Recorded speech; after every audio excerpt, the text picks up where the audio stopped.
नमस्कार प्रिय छात्रों, ओरेटर हिंदी क्लासेस में आपका स्वागत है।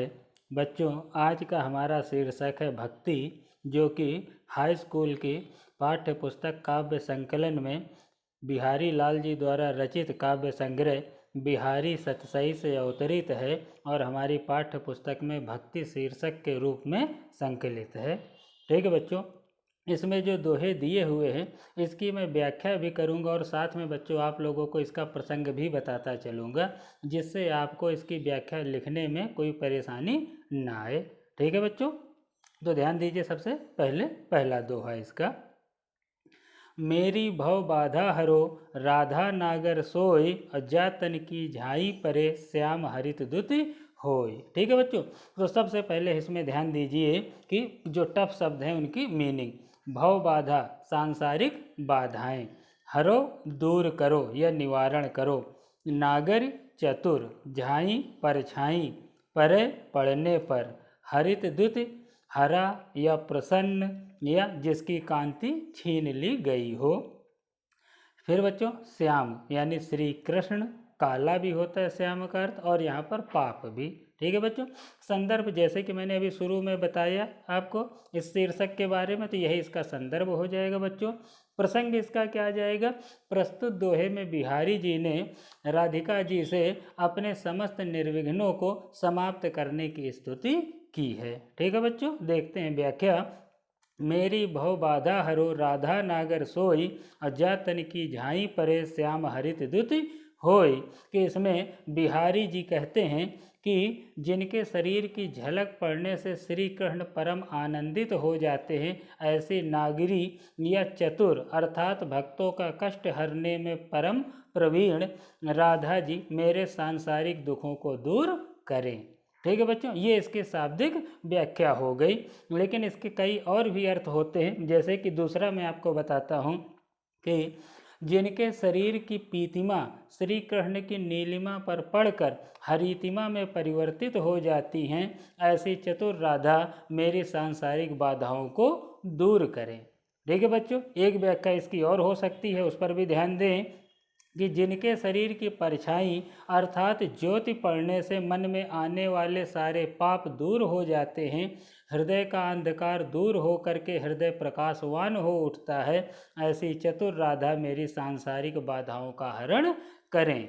ठीक है बच्चों, या फिर देखिए इसमें एक आयुर्वेद के द्वारा भी एक अर्थ व्यक्त किया गया है, उस पर भी ध्यान दें कि इस दोहे का आयुर्वेद संबंधी अर्थ क्या है बच्चों, कि जिस प्रकार शरीर पर झाई नामक रोग के कारण पड़े हुए काले धब्बे हल्दी, नागर मोथा और सोया के लेपन से समाप्त हो जाते हैं, उसी प्रकार चतुर राधा मेरी सांसारिक भव बाधाओं का निवारण करें। ठीक है बच्चों, इस प्रकार से आपके इस दोहे के चार अर्थ हैं, मैंने चारों अच्छी तरीके से आप लोगों को समझा दिया। ठीक, देखते हैं दूसरा दोहा।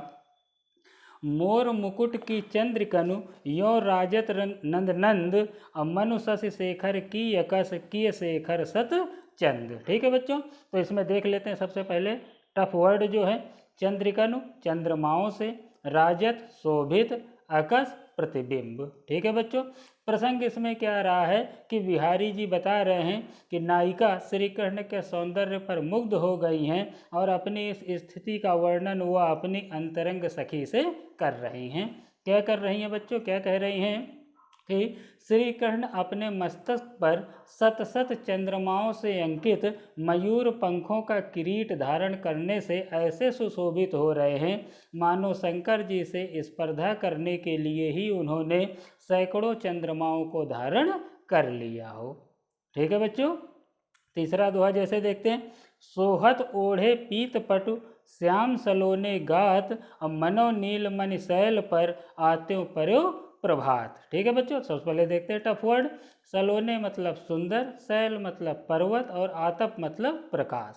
ठीक है बच्चों, प्रस्तुत दोहे का यदि हम प्रसंग देखें तो इसमें बिहारी जी कहते हैं कि श्री कृष्ण का अलौकिक रूप तथा उनके वस्त्र देखकर नायिका अपनी सखी से कह रही है, उनकी सुंदरता का व्याख्यान कर रही है। क्या कह रही है बच्चों, व्याख्या में देखते हैं कि श्याम यानी श्री कृष्ण अपने सुंदर शरीर पर पीतांबर धारण करके यानी पीला वस्त्र धारण करके इस प्रकार सुशोभित हो रहे हैं मानो नीलमणि के पर्वत, नाम है बच्चों ये, नीलमणि के पर्वत पर प्रातः काल के सूर्य की पीली पीली किरणें पड़ रही हों।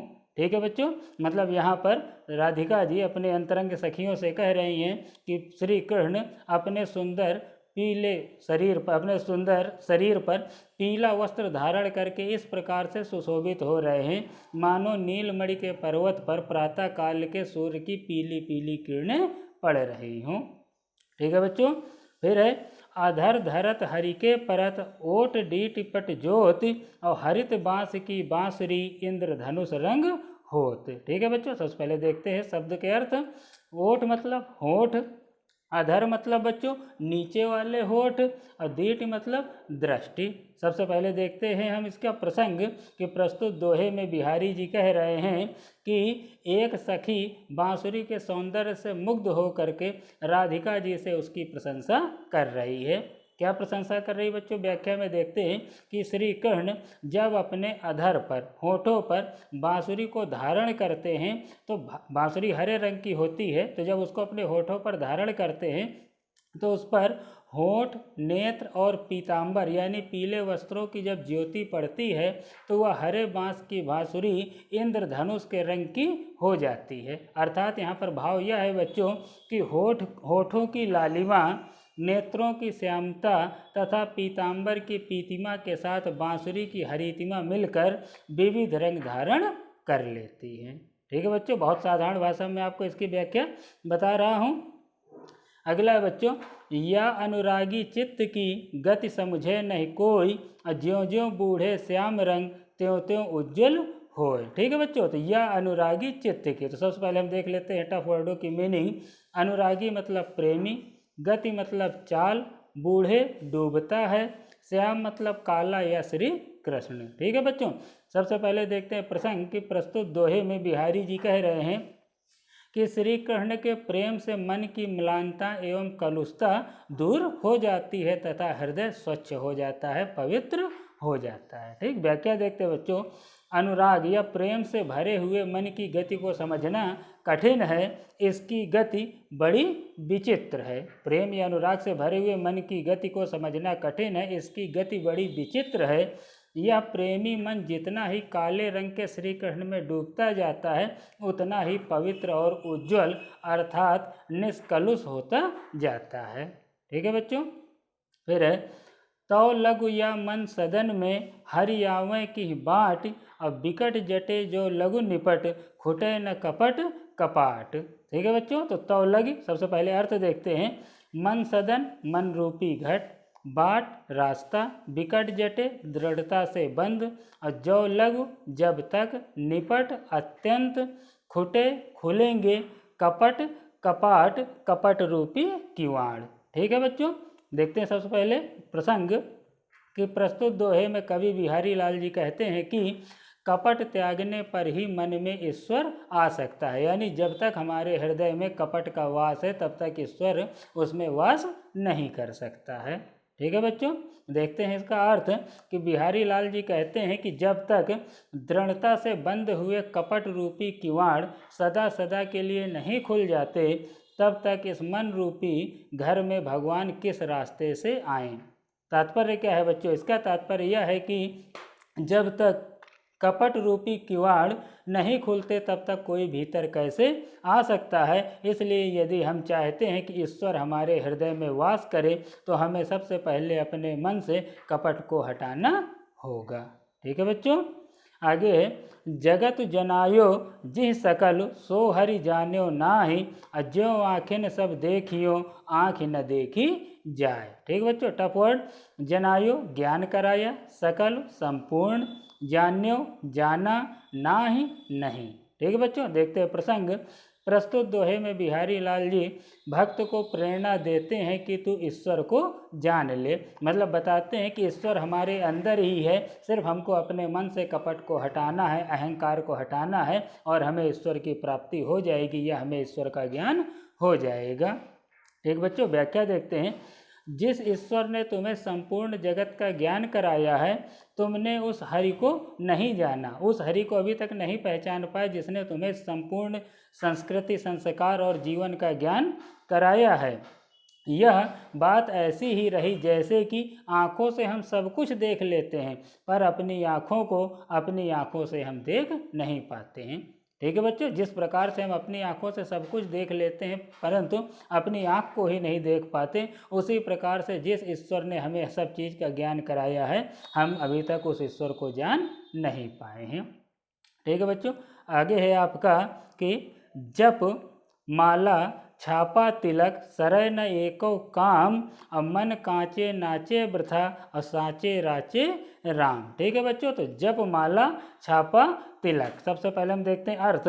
जप मतलब जपना, माला मतलब माला फेरना, छाप मतलब चंदन का छापा लगाना, तिलक तिलक लगाना, सरय सिद्ध होता है, एको काम एक भी काम, मन कांचे कच्चे मन वाला, नाचे भटकता रहता है, साचे राचे राम, राम तो सच्ची भक्ति से अनुरक्त होते हैं।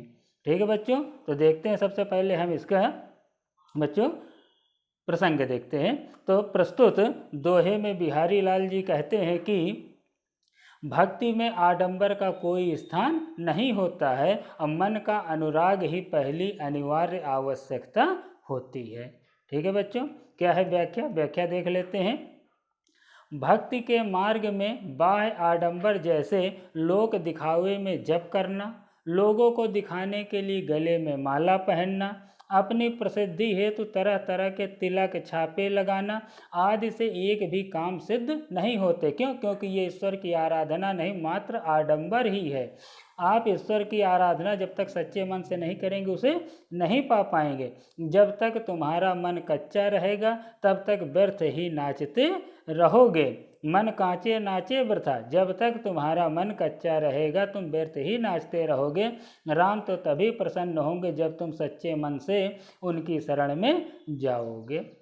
ठीक है बच्चों, इस प्रकार से भक्ति शीर्षक के समस्त दोहों का मैंने प्रसंग संदर्भ सहित व्याख्या आप लोगों को बता दी। ठीक है बच्चों, वीडियो पसंद आए तो लाइक शेयर और सब्सक्राइब जरूर करें।